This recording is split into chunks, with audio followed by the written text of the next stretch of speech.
Frères en Christ, sœurs en Christ, que Dieu vous bénisse au nom de Jésus-Christ. Amen. Seigneur Jésus-Christ, viens au milieu de nous par la puissance de ta parole pour nous exhorter au nom de Jésus-Christ. Amen. Exhortons-nous, frères et sœurs, dans l'Église aujourd'hui, ou dans les assemblées aujourd'hui, ou dans le monde entier aujourd'hui, beaucoup de gens marchent avec Christ sans le reconnaître. Beaucoup cherchent le Seigneur Jésus-Christ dans des assemblées, dans des soi-disant églises et partout dans le monde, mais ils ne le trouvent pas. Ils ne le voient pas. Beaucoup sont aveuglés spirituellement parce que le Seigneur n'a pas encore permis qu'ils puissent le comprendre et qu'ils puissent le voir pour certains. Et pour d'autres, c'est parce qu'ils sont aveugles spirituellement. Jean chapitre 9 nous révèle cela. Jean chapitre 9, si je peux le lire. Le Seigneur Jésus-Christ nous révèle le pourquoi il est venu. Jean chapitre 9. Il est venu pour que les aveugles voient et que ceux qui voient deviennent aveugles. Frères et sœurs en Christ, beaucoup de chrétiens aujourd'hui marchent sans voir le Seigneur Jésus-Christ. Et pourtant, il est venu pour que les aveugles, ceux qui sont aveugles spirituels, puissent voir et que ceux qui se disent voyants deviennent aveugles. Beaucoup de gens marchent avec Christ tous les jours, mais ils ont la peine à voir Christ. Beaucoup de gens cherchent à voir le Seigneur Jésus-Christ. Oh, je n'ai jamais vu le Seigneur Jésus-Christ. Il faut que je voie le Seigneur Jésus-Christ. Frère, les chrétiens voient le Seigneur Jésus-Christ avec les yeux spirituels du cœur. Même ceux qui nous ont précédés avant, il y avait certains disciples qui ne voyaient pas le Christ. Pourtant, ils étaient avec lui tous les jours. Voir le Christ, c'est comprendre sa parole et marcher selon cette parole. Et beaucoup de chrétiens vont dans les assemblées, dans les églises, recherchant le Christ. Et pourtant, il est là, avec eux, il marche avec eux, il les parle tous les jours, mais ils refusent de le voir.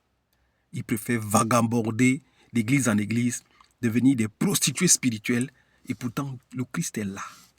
Il les parle et ils n'entendent pas. Que le Seigneur Jésus-Christ vienne nous édifier.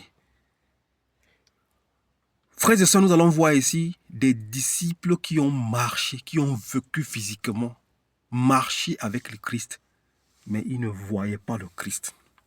Jusqu'à ce que le Christ les ouvre les yeux spirituels et ouvre leur esprit afin qu'ils puissent le voir et qu'ils comprennent exactement qu'il a toujours été avec eux et il est avec eux. Luc chapitre 24, verset 13. Il est écrit, « Ce même jour, 2 disciples se rendaient à un village appelé Emmaüs, éloigné de Jérusalem d'une 12aine de kilomètres. Ils discutaient ensemble de tout ce qui était passé. Pendant qu'ils parlaient et discutaient, Jésus lui-même s'approcha et fit route avec eux. » Jésus-Christ fait route avec vous, avec moi, avec nous tous les jours.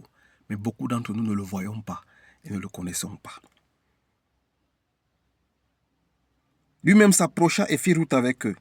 Mais leurs yeux étaient empêchés de le reconnaître. Les yeux de beaucoup de gens sont fermés spirituellement afin qu'ils ne voient pas le Christ. La Bible nous dit dans le livre de Actes 17, si je ne me trompe pas, Dieu a voulu qu'on le cherche en tâtonnant. Jusqu'à son moment voulu, il va t'ouvrir l'esprit.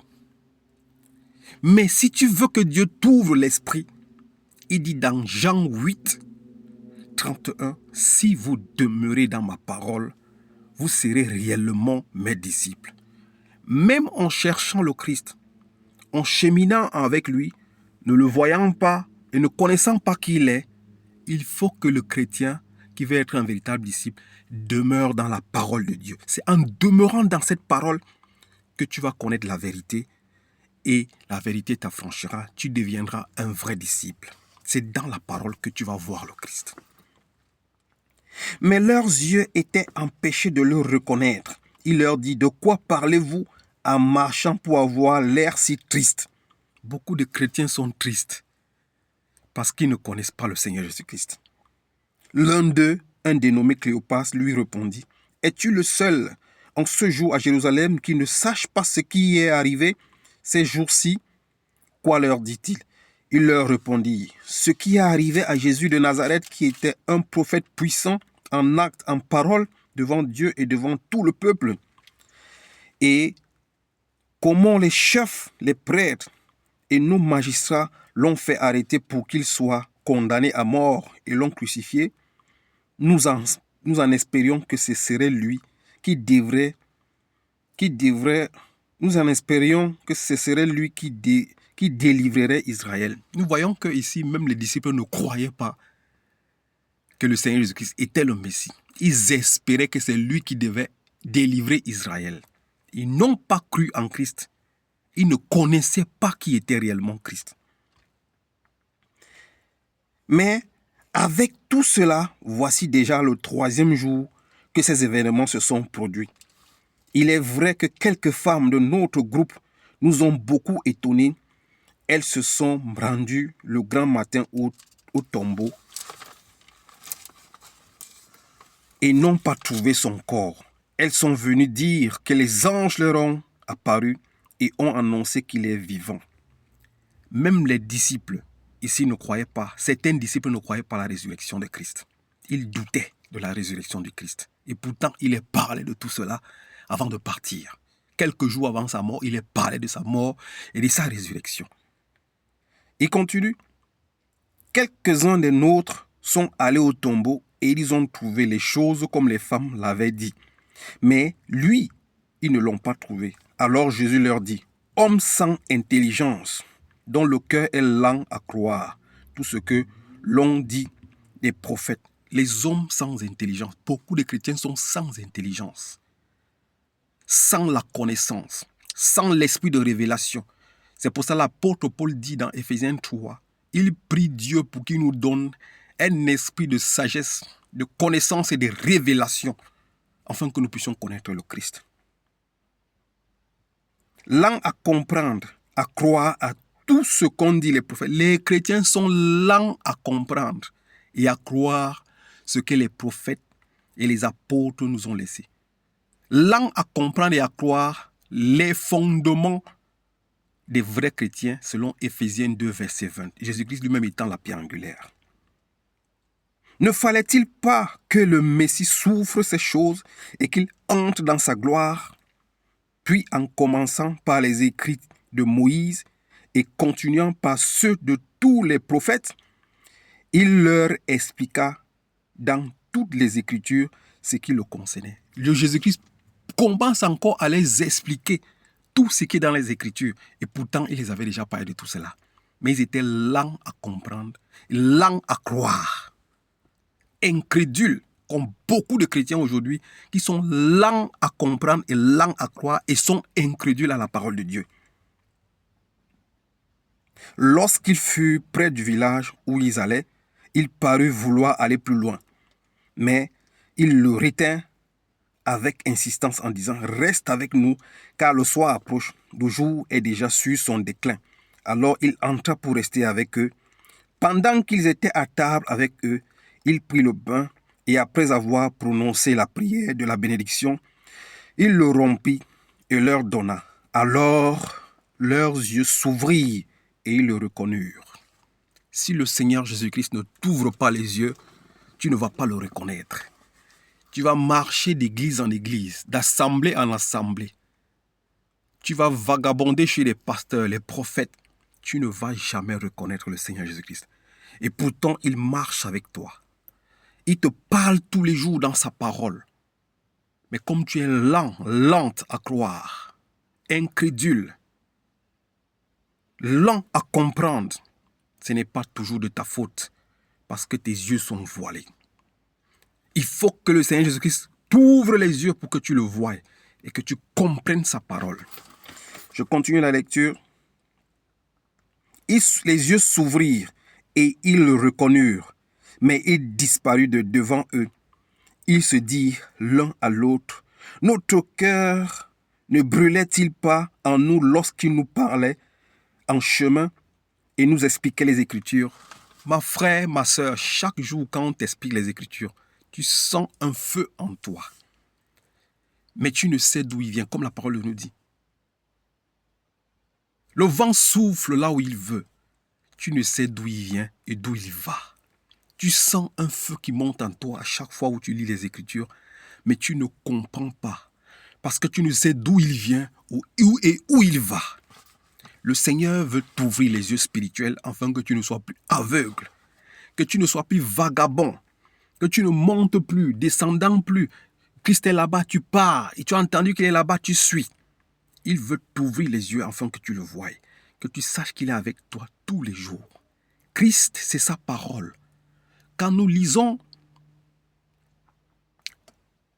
Jean 17, il dit « Père, sanctifie-les par ta vérité, car ta parole est la vérité. » Il parle de lui. Apocalypse 19, verset 13 nous dit « Jésus-Christ est la parole de Dieu. Il est avec toi tous les jours. Demande-lui tout simplement de t'ouvrir les yeux afin que tu le reconnaisses et que tu ne sois plus l'esclave des hommes et des rudiments du monde. Qu'on ne te trompe plus par le canal de la parole et qu'on ne fasse plus de toi une proie. » Il dit, ils se levèrent en ce moment même et retournèrent à Jérusalem où ils trouvèrent les 11 et les autres qui étaient rassemblés et qui leur dit, le Seigneur est réellement ressuscité et il est apparu à Simon. Alors, les deux disciples racontèrent ce qui leur était arrivé en chemin et comment ils l'avaient reconnu au moment où il rompit le pain. Ils parlaient encore quand Jésus lui-même se présenta au milieu d'eux et leur dit « Que la paix soit avec vous. » Saisis de frayeur et d'épouvante, ils croyaient voir un esprit, mais il leur dit « Pourquoi êtes-vous troublés et pourquoi de pareilles pensées surgissent-elles dans votre cœur? Regardez ma main et mes pieds, c'est bien moi. Touchez-moi et regardez, un esprit n'a ni chair ni os, comme vous le voyez bien. J'en ai. » En disant cela, ils leur montrèrent ses mains et ses pieds. Cependant, dans leur joie, ils ne croyaient pas encore et ils étaient dans l'étonnement. Alors il leur dit, vous voyez que même quand le Seigneur Jésus apparaît, ils ne croyaient pas que c'était lui. Ils étaient étonnés, ils pensaient que c'est un esprit. Et Dieu leur dit, l'esprit n'a pas de chair ni os, c'est moi. L'incrédulité des chrétiens jusqu'aujourd'hui, beaucoup ne croient pas. Et pourtant, le Christ est avec eux. Il est en train de leur parler dans sa parole. Pendant qu'il les parlait encore, ils ne croyaient pas. Ils ne croyaient pas. Et pourtant qu'il est en train de leur parler. Oh Seigneur Dieu, aide-nous. Aide-nous à te comprendre. Avez-vous ici quelque chose à manger? Ils lui présentèrent un morceau de poisson grillé et un rayon de miel. Il en prit et mangea devant eux. Puis il leur dit, c'est ce que je vous disais lorsque j'étais encore avec vous. Il fallait que s'accomplisse tout ce qui est écrit en mon nom, à mon sujet, dans la loi de Moïse, dans les prophètes et dans les psaumes. Au 45, on dit, alors il les ouvrit l'intelligence afin qu'ils comprennent les Écritures. Le Christ, maintenant, décide de leur ouvrir l'intelligence afin qu'ils comprennent les Écritures. Beaucoup de chrétiens ont besoin que le Seigneur Jésus-Christ leur ouvre l'intelligence, qu'il ouvre leur esprit afin qu'ils comprennent les Écritures. Le Seigneur Jésus-Christ ne peut pas venir maintenant parce qu'il y a beaucoup d'élus qui n'ont pas encore l'intelligence ouverte, qui n'ont pas encore l'esprit ouvert, qui n'ont pas encore l'esprit de la connaissance, qui n'ont pas encore l'esprit de la révélation. Beaucoup sont encore vagabonds. Beaucoup sont encore détenus dans les lieux obscurs. Beaucoup sont encore sous tutelle. Beaucoup sont encore esclaves du monde et des rudiments du monde. Le Seigneur Jésus-Christ doit ouvrir les yeux de beaucoup de chrétiens qui sont encore aveugles. Il doit ouvrir leur intelligence afin qu'ils comprennent les Écritures et qu'ils viennent à lui. Et que la parole se répande jusqu'aux extrémités de la terre. Que Dieu vous bénisse au nom de Jésus-Christ. Amen.